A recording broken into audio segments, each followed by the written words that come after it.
Is your Instagram keep showing you no account found? Check your username, mobile number, or email address and try again when you try to find your account on Instagram. If you have the same problem and can't find your Instagram account, follow only two different processes. Solution 1.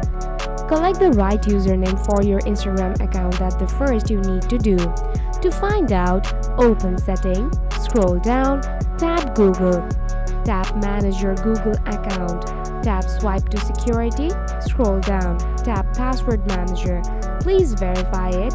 Now find out about the Instagram account. Open this up. Here you will find your username and the password.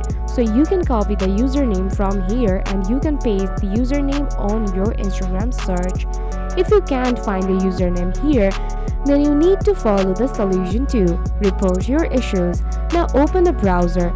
Type Forget Username on Instagram. Tap here, scroll down. Tap No where it says, Was this helpful? Now tell Instagram that your last remembered username is this, but you can't find your username by this name.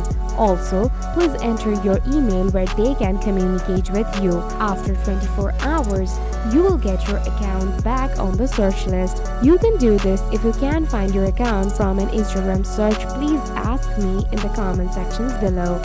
Thanks for watching.